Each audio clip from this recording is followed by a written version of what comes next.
Hey, what's going on, guys?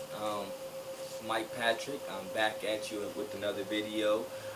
Today we're going to be going over turmeric. Turmeric. It's a nice sunny day here where I am in Virginia. So I just felt inspired to get up this morning, and I was going to do this anyway, so I figured I'd share it with you guys. So what I like to do is usually before I go on my workout in the mornings, I'll go for a little light morning jog. Um, I not too long ago suffered with what most would consider a really serious injury. Um, in a sporting outing, I ruptured my patellar tendon, which is pretty much what holds your kneecap to your quad muscle. It's a tendon that runs from like your kneecap up to your quad muscle. It holds it together and supports and basically uh, it regulates the functionality of your knee and your quad muscle interaction. So I ruptured that tendon. Like I said, it's was a pretty serious injury. In general, it takes about well, if you're in shape, a young, in shape, athletic type, you're looking at about 18 months. I mean, yeah, 18 months. I'm sorry, before you completely recover, so to speak. And of course, that varies with the individual, but generally, a young, healthy, athletic person who's doing all the right things to recover will recover 100% in about 18 months. You should be, it should be non-existent. You should almost forget that you ever had the injury. Um, at about 6 months, you should be able to do most things. You're still not going to be, at least from my experience, you're still not going to be 100%. You're going to be, at 6 months, I was about, I'd say, 80, 85%. So almost there. I could do a lot of things, but still in my mind and with my knee, some of the issues um, were still pretty prevalent, and they were still there as far as swelling, scar tissue, and mobilization. But I made tremendous progress. Like I said in the beginning, you start off, you can't bend your knee at all, you can't lift it, you can't do anything after you get surgery, because it does require surgery um, in order to get that tendon put back on there, so you can lift your leg. But like I said, it's all about it's all about the healing process, and this turmeric, this has helped me tremendously. After surgery, um, I'm more of I consider myself more of a holistic person, if I can be. Not to be too pseudo or new agey about it, but just from the standpoint of, if I can do something naturally, then it kind of just makes sense, for me to do it naturally as opposed to synthetic um, or man-made. Like I was saying, to get back to the injury, just to give you guys a rundown, leading into why I want to talk about this turmeric today. Um, you know, the progress was gradual, but it picked back up. It picked back up throughout the whole recovery process. I never really experienced any pain after, like, maybe the first month after surgery. After that, it was just a matter of getting my mobility back and getting swelling down. But honestly, I didn't experience any real pain and inflammation. And I believe that this is a tremendous reason why, amongst other things. Don't get me wrong. As you'll see in most of my videos, everything that I promote for the most part is anti-inflammatory. So therefore, um, can I just blame it on turmeric, or say turmeric was the the wonder food that was responsible for me not feeling any pain and maybe recovering at a faster rate than the average person. I can't say that the turmeric did it alone because, like I said, I live a lifestyle of anti-inflammatory uh, properties and components. I try to, infuse that into my life. I try to make that a lifestyle. So it probably helped amongst the green foods and the fresh vegetables and fresh fruits. The teas, as you'll see, as I'll talk about also a little bit. Tea, just the chlorella, the spirulina, just all the different antioxidants. I try to combine it and just try to optimize everything. Just try to beef up everything and spoof up everything, so they can all work with each other and work and interact with each other to pull the benefits out of each thing, in support of each other. So, like I said, what I'm going to do here is just show you with the turmeric itself. It is that's his biggest attribute. It's known as a healer. It's known as an anti-inflammatory. So just like you may pop your aspirin or your Tylenol or some of the more pharmaceutical Percocets, Vicodin, whatever people are taking nowadays. This is that in a natural form and in a much more safer and reliable form. Its turmeric is from a root plant, curcumin or curcumin. I may be pronounced. It's definitely one of those two. So I'm gonna just throw both of those out there just in case. But it's from the root plant, curcumin or curcumin, and like I said, it's been used for thousands of years as a healing and anti-inflammatory medicine. It helps with a wide array of things. It's going to help prevent cancer. It's going to help treat cancer. It's going to help. It's going to help with blood regulation of your blood sugar. So for you diabetics or people who know diabetes, they may feel diabetes runs in their family, and they know they might not be eating the best. This will help regulate your blood sugar and keep those at normal levels.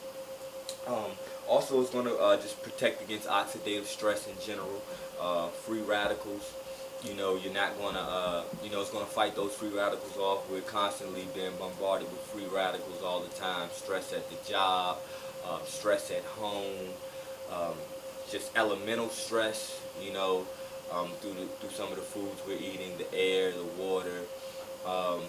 So this is just going to help always combat and negate those things and offset those things. And so, like I said, it's not really too much more to say about it. So let's give it another rundown. It's going to help with your cognitive degeneration.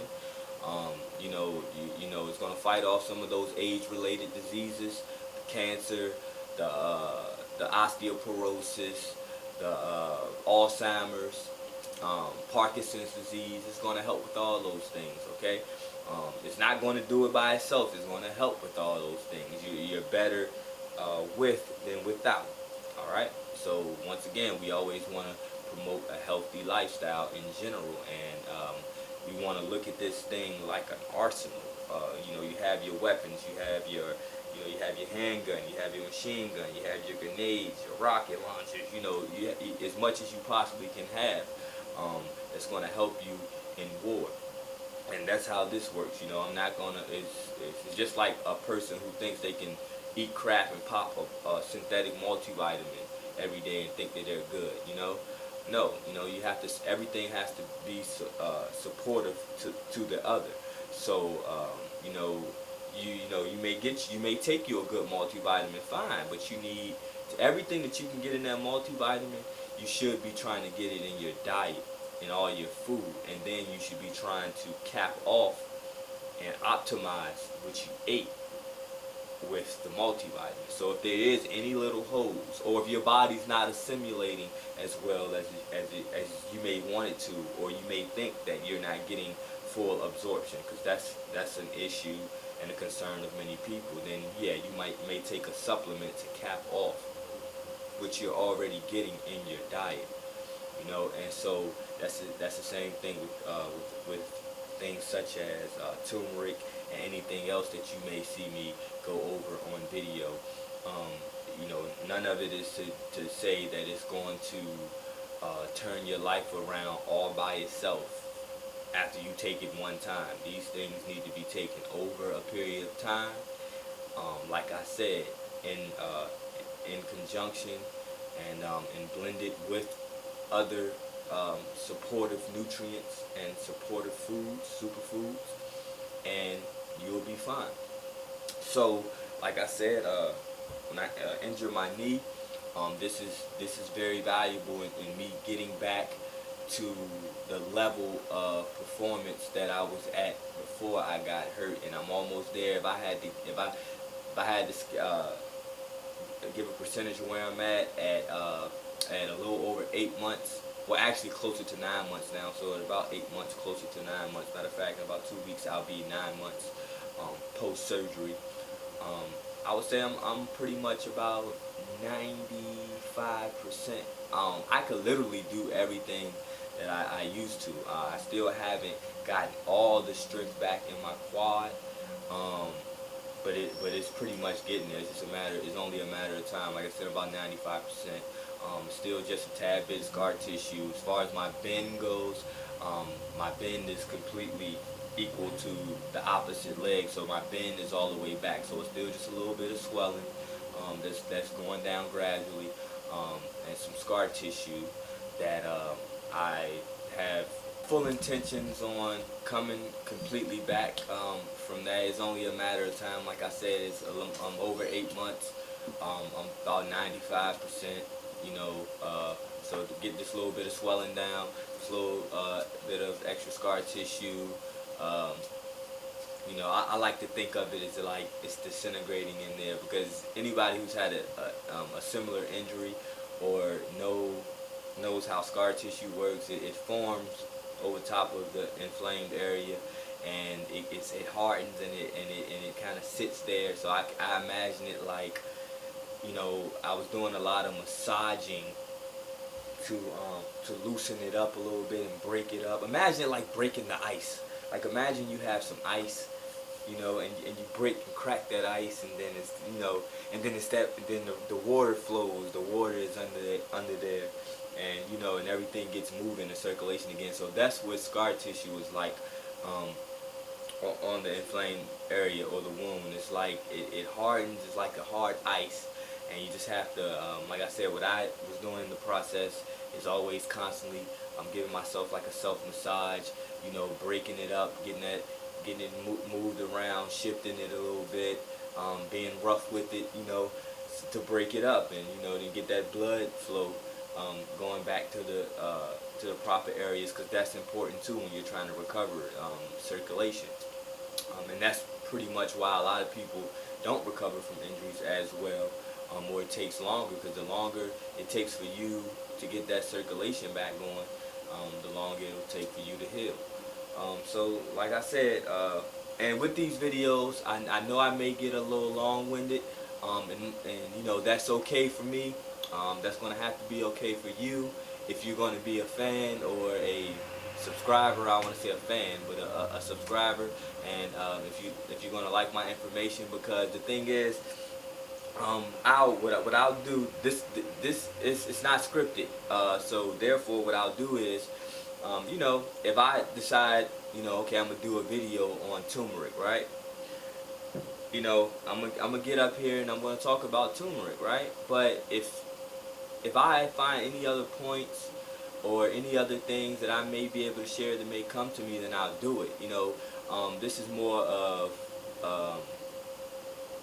more of what I would consider a conversation. The reason I say a conversation, I know you guys are not talking back to me per se when I'm talking into the camera, but it's more so of what things are coming to mind when talking about these things. Um, what are some questions that I might ask when if I'm looking at a YouTube video and somebody's sharing information? Um, you know, if I was sitting right in front of that person, what questions might I shoot at that person? In turn, that may take things on a different turn, and may get a little bit off topic, but may lead to something that's just as valuable as the original topic, or if not more valuable. And like I said, and it allows for these videos to influence and help a wide array of people and individuals, because you come to a video thinking you're just going to learn about turmeric, right? But then you end up getting a perception as well on things, and an outlook on things, and something may be said that may actually help you other than just knowing that turmeric is good for you. Like, you know what I mean? That's like a mundane thing, so to speak. You know what I mean? Like, okay, what food is good for me? Somebody told me to eat an apple. That's good for me. Somebody told me to drink water. That's good for me. But a lot of times it's the way that you look at things. And so if someone can supplement just the raw information that an apple is good for you, you know what I mean, and kind of blend in a way of thinking and an attitude and a perception and different ideas, then that also can help, because like I said, it's mind, body, and spirit. So, a person, so okay, for example, the placebo effect.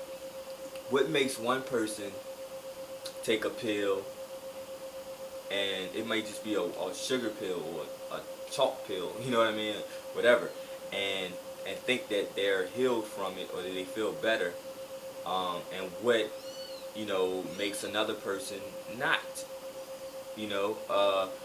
that has a lot to do with the mind. So when I'm sharing these things, it's more so about your mind as well, because you have to believe that these foods are healing you. You have to believe that these foods are optimizing your ability to function and be smarter and be sharper and be more active and more productive, right? Like, it has to be a certain amount of belief. Like, you can give somebody an apple, and if all the information they've ever had on an apple is that an apple was bad for them, who knows the reaction they may have to an apple, right? So we have to also fix our minds around that this stuff is going to help us. This stuff is going to be beneficial to us. This stuff is going to help our bodies, going to heal our bodies, going to optimize our bodies, and then that will help.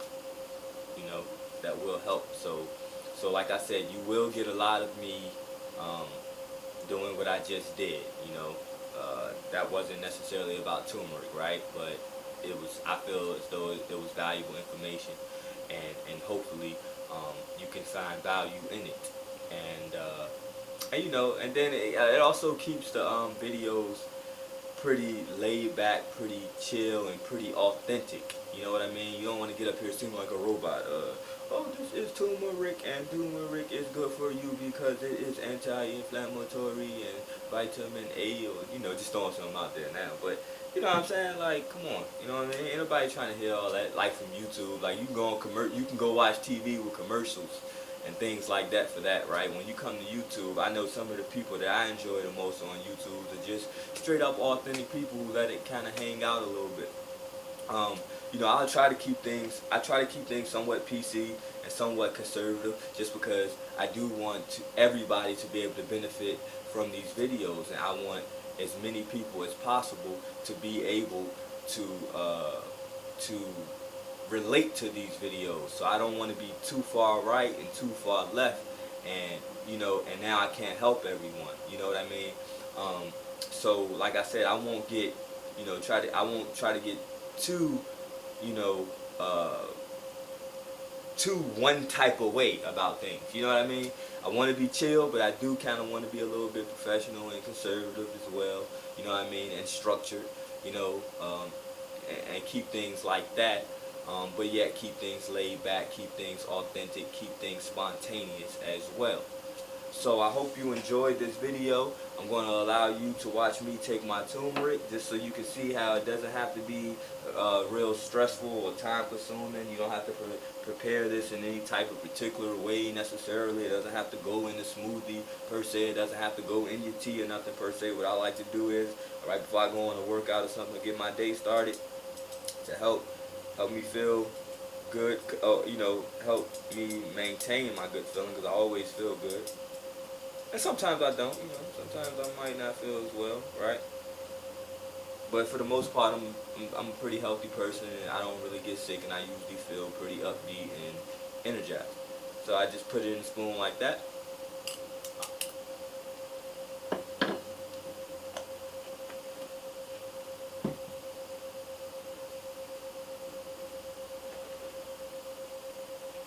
Wiggle it around in my mouth a little bit. I let it get in the saliva, better absorption, get into my system faster, and get to working faster. Plus, you don't want to choke on it, so you might want to just splash around in your mouth a little bit. I'm taking it with some green tea. Green tea is always a good thing. Once again, antioxidant, anti-inflammatory, high in polyphenols.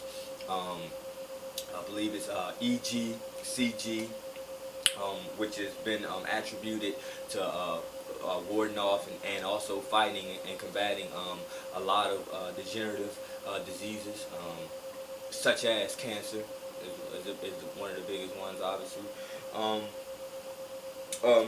Really good with metabolism, spiking your metabolism, keeping you burning off excess fat and all those things. So, so I'm like not getting too extensively into the green tea right now, but those are some big components of it.